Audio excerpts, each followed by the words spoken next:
Selamat pagi teman-teman yang terkasih. Mari kita buat tanda kemenangan Kristus dalam nama Bapa dan Putra dan Roh Kudus. Amin. Selamat pagi Allah Bapa, Allah Putra, dan Allah Roh Kudus. Kami bersyukur kepadamu untuk perlindunganmu sepanjang malam tadi.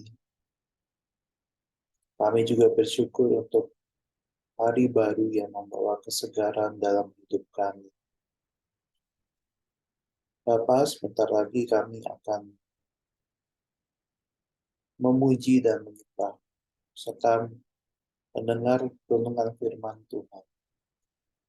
Mohon curahkanlah Roh Kudus-Mu Tuhan untuk pelayan-pelayan yang akan bertugas sebentar lagi, supaya mereka bisa melakukannya seturut dengan kehendak.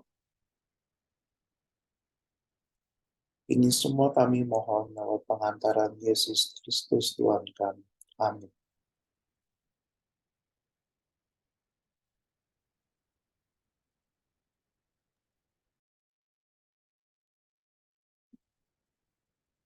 Shalom, selamat pagi saudara-saudara terkasih dalam Kristus. Mazmur 42 ayat 3. Jiwaku haus kepada Allah yang hidup. Bilakah aku boleh datang melihat Allah? Mari kita naikkan pujian ini sebagai kerinduan kita kepada Allah. Jiwaku merindukanmu, ya Allah yang hidup. Jiwaku haus kepadamu, ya Allah yang hidup. Jiwaku merindukanmu, ya Allah yang hidup. Jiwaku haus kepadamu, ya Allah yang hidup. Ku bersyukur kepadamu, sumber pengharapanku, penolongku dan Allahku, tiada yang sepertimu. Mari kita katakan sekali lagi, jiwaku merindukanmu. Jiwaku merindukanmu, ya Allah yang hidup. Jiwaku haus kepadamu, ya Allah yang hidup. Ku bersyukur kepadamu, sumber pengharapanku, penolongku dan Allahku, tiada yang sepertimu. Ku bersyukur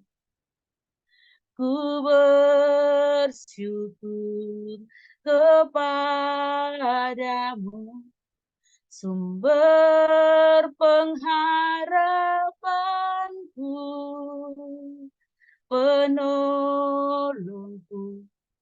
dan Allahku, tiada yang sepertimu, tiada yang sepertimu, tiada yang sepertimu.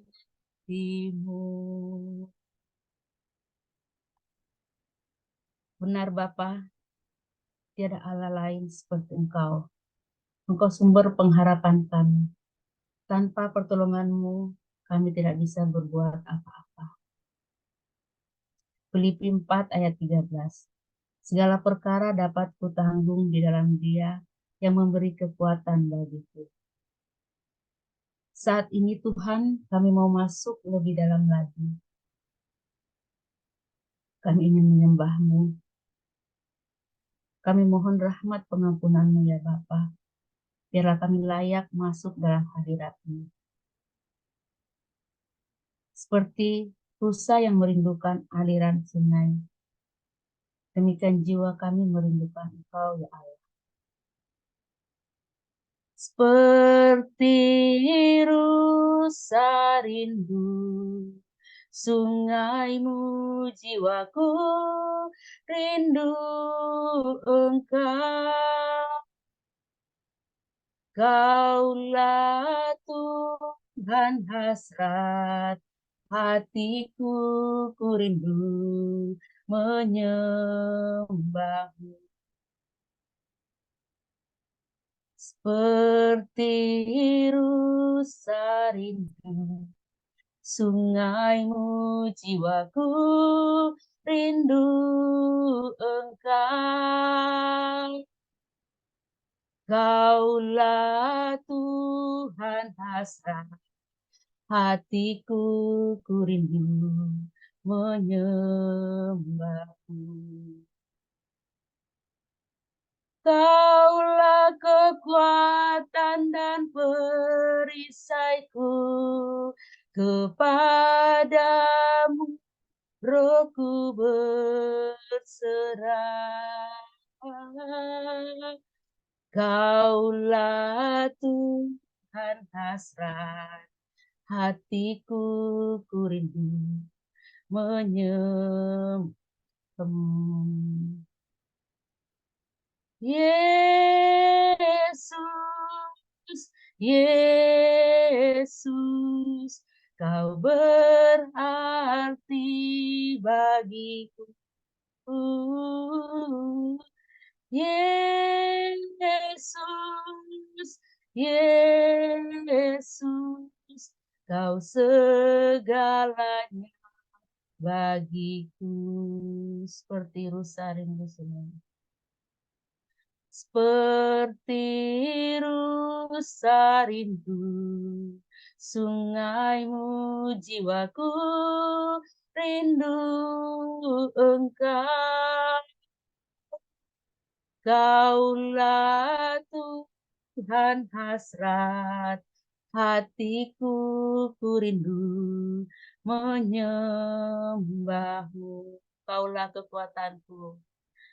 Kaulah kekuatan dan perisaiku, kepadamu rohku berserah. Kaulah Tuhan hasrat hatiku, ku rindu menyembah-Mu. Yesus, Yesus, Kau berarti bagiku. Yesus, Yesus, Kau segalanya bagiku. Kaulah kekuatanku. Kaulah dan perisaiku, kepada rohku berserah. Kaulah Tuhan hasrat hatiku, ku rindu menyembah-Mu.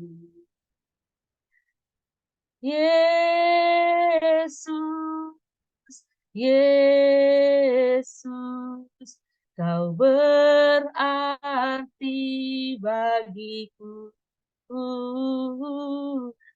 Yesus, Yesus, Kau segalanya bagiku. Kau segalanya bagiku. Kau segalanya bagiku. Kau segalanya bagiku.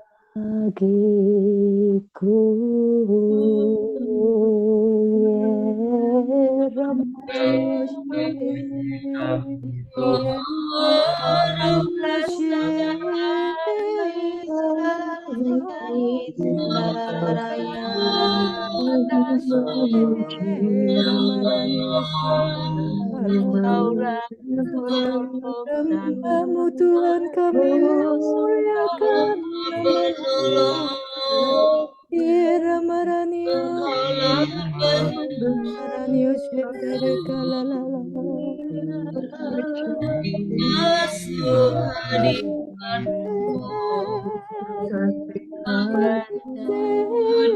Ira maranio shendere kalalala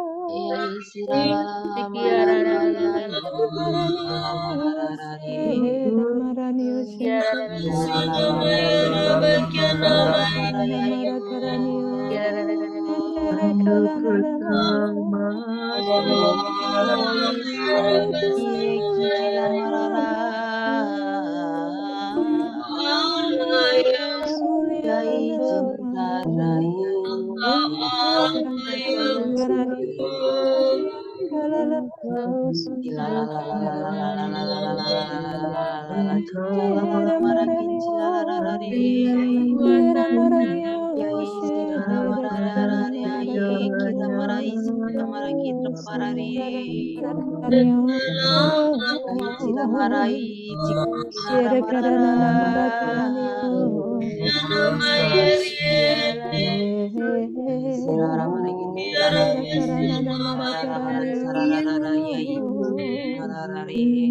Izinkan kami muliakan Kau Tuhan. Pujilah namamu Tuhan mulialah. Karena nama karanio sherekalala. Karanio shentere kalala. Ira karana nama karanio Ira karana nama karani shentere kalala. Ira karana nama karani shentere kalala maraka. Ira karana nama karani shentere kalala. Ira karana nama karani shentere kalala. Karana nama karani shentere kalala. Ira karana nama karani shentere kalala. Ira karana nama karani shentere kalala. Ira karana nama karani shentere kalala marakarani shentere kalala. Ira karana nama karani shentere kalala. Ira Marilah kita hening di hadapannya.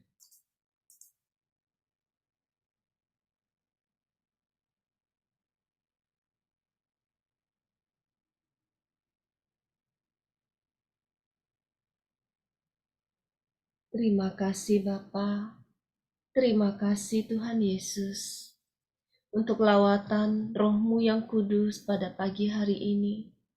Kami semua diberi kekuatan yang baru ketika kami memuji dan menyembah-Mu.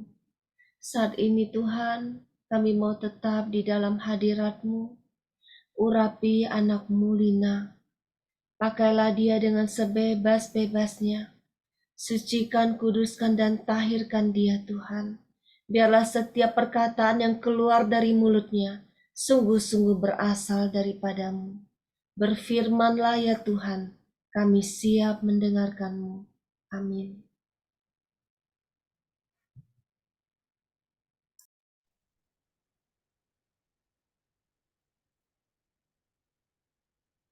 Bacaan hari ini diambil dari bacaan Injil Matius 13 ayat 36 sampai 43. Seperti lalang itu dikumpulkan dan dibakar dalam api, demikian juga pada akhir zaman.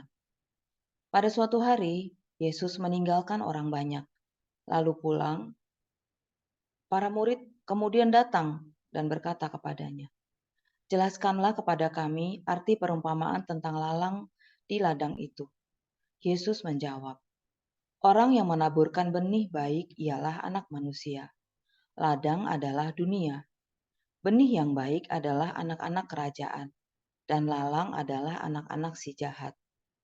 Musuh yang menaburkan benih lalang ialah iblis. Waktu menuai ialah akhir zaman, dan para penuai itu malaikat.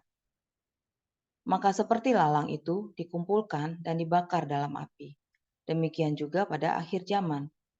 Anak Manusia akan mengutus malaikat-malaikatnya, dan mereka akan mengumpulkan segala sesuatu yang menyesatkan, dan semua orang yang melakukan kejahatan dari dalam kerajaannya, semuanya akan dicampakkan ke dalam dapur api. Di sanalah akan terdapat ratapan dan kertak gigi. Pada waktu itulah orang benar akan bercahaya seperti matahari dalam kerajaan Bapa mereka. Siapa bertelinga, hendaklah ia mendengarkan.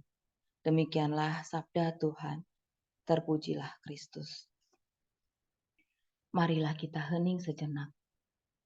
Selamat pagi Bapa, Putra, dan Roh Kudus. Terima kasih atas sabdamu yang baru saja kami dengarkan. Utuslah Roh Kudusmu ya Tuhan, dan berilah kami telinga sebagai murid. Singkapkanlah misteri kerajaan-Mu, dan jamahlah hati kami, agar kami mengerti akan apa yang akan Engkau sampaikan sendiri ke dalam hati kami masing-masing. Urapilah hamba-Mu ini yang bukan siapa-siapa, dan layakkanlah hamba-Mu ini yang akan Engkau pakai untuk menyampaikan isi hati-Mu. Berbicaralah ke dalam hati kami masing-masing, kami siap mendengarkan. Dalam perikop sebelumnya, di Matius 13 ayat 24-25 dikatakan, Yesus mengajarkan suatu perumpamaan lain lagi kepada mereka, katanya. Hal kerajaan sorga itu seumpama orang yang menaburkan benih yang baik di ladangnya. Tetapi pada waktu semua orang tidur, datanglah musuhnya, menaburkan benih lalang di antara gandum itu lalu pergi. Kemudian dalam Matius 13 ayat 37 dikatakan, Yesus menerangkan arti perumpamaan itu, katanya. Orang yang menaburkan benih baik itu adalah Anak Manusia. Dan Anak Manusia itu adalah Yesus, Allah Putra yang menjadi manusia. Ketika menciptakan manusia, Allah menanamkan benih kebaikan di dalam diri manusia. Benih yang baik sebagai anak-anak kerajaannya dan diumpamakan sebagai gandum. Dan Tuhan Yesus sendiri sebagai pemilik kebun gandum itu, dan mengartikan ladang itu adalah dunia, tempat kita tinggal saat ini. Sampai musuh, yaitu iblis, datang menaburkan benih lalang sebagai anak-anak kejahatan untuk menggoda manusia dan menyesatkan sehingga menciptakan kejahatan. Saya merenungkan dan mengandaikan bahwa ladang itu secara sederhana dapat diartikan sebagai diri kita sendiri, di mana benih baik yang ditanamkan oleh Tuhan Yesus sendiri kepada anak-anaknya, yaitu gandum, adalah simbol kebaikan, dan lalang itu adalah simbol kejahatan. Alasan yang digunakan oleh sang pemilik kebun gandum agar lalang yang tumbuh di kebun gandum yang ditabur oleh iblis dan tidak dicabut sebelum masa panen adalah karena akar gandum dan lalang tumbuh saling terkait satu sama lain di dalam tanah. Dalam hal ini ingin digambarkan bahwa kebaikan dan kejahatan ada bersama-sama di dalam diri manusia, di mana di dalam kelemahan kita terkadang kita dapat menjadi jahat dan sekaligus dapat menjadi baik, dan kita berpotensi menjadi orang kudus atau sebagai pendosa. Tidak ada manusia yang sepenuhnya baik atau sempurna, dan sebaliknya, tidak ada manusia yang sepenuhnya jahat. Setiap manusia mempunyai sisi terang dan sisi gelap. Karena dosanya dan kelemahannya, manusia sangat mudah diombang-ambingkan antara kebaikan dan kejahatan. Bapa mengizinkan gandum dan lalang tumbuh bersama di dalam diri kita. Dengan demikian kerajaan Allah tetap terbuka bagi diri kita yang terjatuh dalam godaan si jahat dan jatuh ke dalam dosa untuk bertobat menjadi orang benar. Orang yang tetap memelihara benih kebaikan di dalam hatinya dan menjadi orang benar akan dikumpulkan di dalam lumbungnya Tuhan, yaitu kerajaan Bapa. Akan tetapi, orang-orang yang tetap memelihara benih kejahatan di dalam hatinya akan menuai hasil perbuatannya yang akan dikumpulkan, diikat, dan dibakar dalam api, yaitu di dalam kematian kekal. Dapat kita lihat dalam Matius 13 ayat 30-31 dikatakan bahwa biarkanlah keduanya tumbuh bersama sampai waktu menuai. Pada waktu itu, aku akan berkata kepada para penuai, kumpulkanlah dahulu lalang itu dan ikatlah berberkas-berkas untuk dibakar. Kemudian kumpulkanlah gandum itu ke dalam lumbungku. Sehingga pada saat Yesus nanti kembali ke bumi pada akhir zaman, akan tiba masa penuaian dan pemisahan antara orang jahat dan orang benar yang masih hidup di bumi. Dalam Matius 13 ayat 40-42 dikatakan, maka seperti lalang itu dikumpulkan dan dibakar dalam api, demikian juga pada akhir zaman. Artinya, orang-orang jahat dikumpulkan dan dihukum dahulu, dan orang baik akan menyaksikan orang-orang jahat dihukum di akhir zaman nanti. Yesus melukiskan apa yang akan dialami oleh mereka yang menyebabkan orang berbuat dosa dan melakukan kejahatan. Mereka akan disiksa dengan api dan mengalami penderitaan yang hebat. Orang fasik tidak akan dimusnahkan, tetapi mereka akan dicampakkan ke dalam dapur api. Dapat dilihat dalam Matius 13 ayat 41-42. Anak manusia akan menyuruh malaikat-malaikatnya, dan mereka akan mengumpulkan segala sesuatu yang menyesatkan dan semua orang yang melakukan kejahatan dari dalam kerajaannya. Semuanya akan dicampakkan ke dalam dapur api. Di sanalah akan terdapat ratapan dan kertak gigi. Setelah kita mendengar firman Tuhan hari ini, di ayat 43 dikatakan, siapa bertelinga hendaklah mendengar.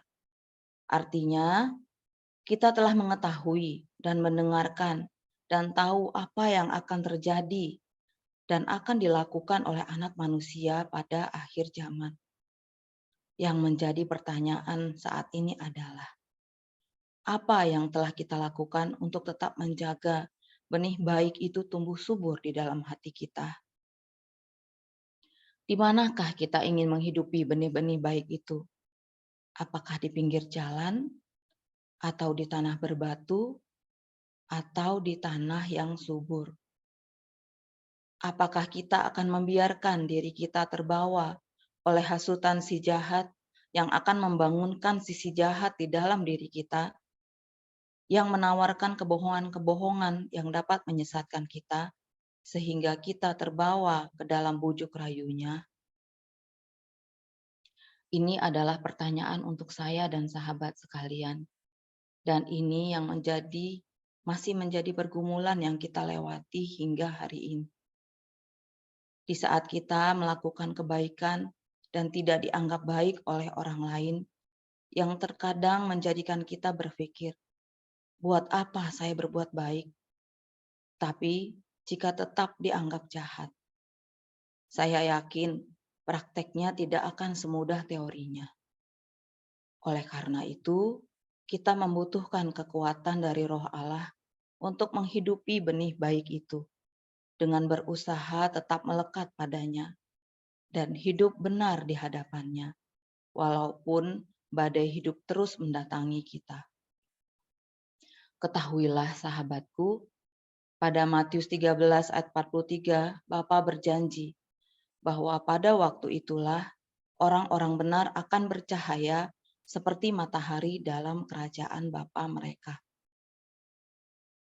Saat ini adalah salah satu cara agar kita dapat menghidupi benih baik yang ada di dalam diri kita dengan mengikuti saat teduh. Tetap setia bersekutu dengannya, menghadiri Ekaristi setiap hari, dan melakukan 5 senjata. Artinya kita mau menghidupi benih-benih itu di dalam hati kita dan mempertebal iman kita kepadanya. Di mana iman timbul dari pendengaran dan disimpan di dalam hati, membuat kita semakin mengenal Dia dalam firman-Nya. Firman yang ditabur dan kita dengarkan dengan hati terbuka dan rendah hati akan tersimpan di dalam gudang hati kita. Sehingga kapanpun kita melalui pergumulan, maka firman itu akan muncul dengan sendirinya di pikiran kita. Sehingga kita tidak gampang terintimidasi oleh si jahat. Tanpa kita menghidupi benih itu, maka benih itu tidak akan tumbuh menjadi akar, batang, daun, apalagi berbuah. Saya akan membawakan satu pujian, semoga pujian ini meneguhkan kita agar kita tetap menjadi orang benar di tengah ladang dunia ini.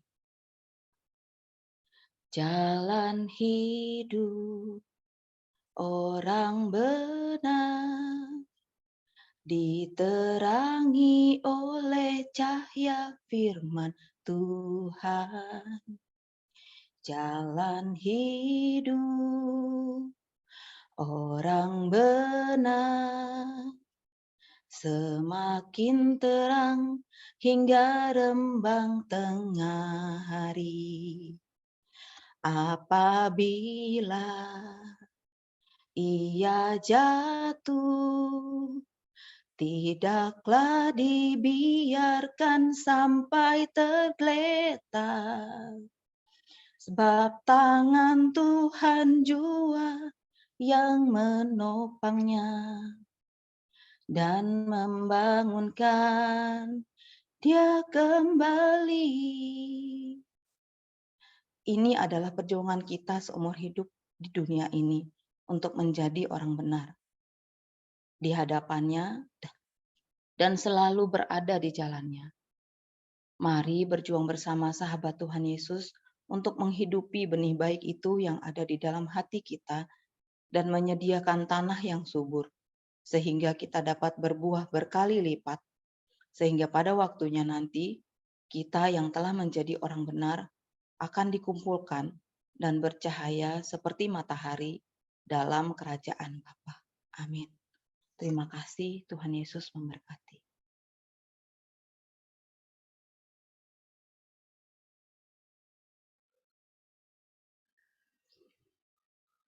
Bapak Ibu sekalian, mari kita tutup saat teduh pagi ini dengan doa. Mari kita tundukkan kepala. Selamat pagi ya Bapa. Terima kasih ya Bapa, kami boleh memuji dan merenungkan firman-Mu pada pagi hari ini. Bimbinglah kami supaya kami bisa menjadi lahan yang subur bagi firman-Mu, dan hati kami selalu dijaga dengan Roh Kudus, supaya bisa bertumbuh dengan iman yang baik, dan menjadi orang benar, serta terhindar dari benih yang jahat. Ya Bapa, kami juga berdoa untuk Pak Paulus dan Bu Vila, semoga selalu diberkati dalam pelayanan mereka, juga seluruh anggota keluarganya, Kau berkati, Kau lindungi dan Kau jaga dari yang jahat. Sehingga semua pelayanan, khususnya di KPH ini, bisa menjadi perpanjangan tangan-Mu, dan makin banyak pribadi yang pulang ke hati-Mu. Ya Tuhan, kami juga berdoa untuk Komsel Prihatin nanti malam. Kiranya Kau berkati, sehingga seluruh anak-anak remaja Kau panggil mengikuti Komsel nanti malam. Dan Kau berkati kakak-kakak pembimbing, supaya mereka bisa mendampingi anak-anak remaja ini dengan baik. Sehingga anak-anak kami makin bisa mengenal dan merasakan kasih-Mu. Berkati kami juga yang akan melanjutkan aktivitas setelah saat teduh hari ini, supaya kami selalu dinaungi oleh Roh Kudus, bisa menjadi pembawa garam dan terang bagi sesama kami, dan selalu setia di jalan-Mu. Terima kasih ya Bapa atas segala penyertaan-Mu sampai hari saat ini. Mari kita tutup dengan doa komunitas pemulihan hati dan saat teduh. Ya Yesus, kepada hati-Mu yang Maha Kudus, kami benamkan diri kami dan setiap jiwa-jiwa yang ada dalam komunitas pemulihan hati dan peserta saat teduh pagi ini. Juga setiap anggota keluarga kami, seluruh hidup dan pergumulan kami. Apapun yang kami alami saat ini, kami mau serahkan dan persembahkan kepada hati-Mu yang Maha Kudus. Hati Kudus Yesus, kasihanilah kami. Hati Kudus Yesus, selamatkanlah keluarga kami. Hati Kudus Yesus, bebaskanlah kami dari segala yang jahat. Darah suci Yesus, basuhlah kami. Roh Kudus, penuhilah kami. Kemuliaan kepada Bapa dan Putra dan Roh Kudus, seperti pada permulaan, sekarang, selalu, dan sepanjang segala abad. Amin. Dalam nama Bapa dan Putra dan Roh Kudus. Amin. Terima kasih. Mari kita siapkan diri untuk foto bersama. Foto. Saya mulai dari layar pertama. 1, 2, 3. Layar kedua. 1, 2, 3. Terima kasih. Selamat pagi. Tuhan Yesus memberkati.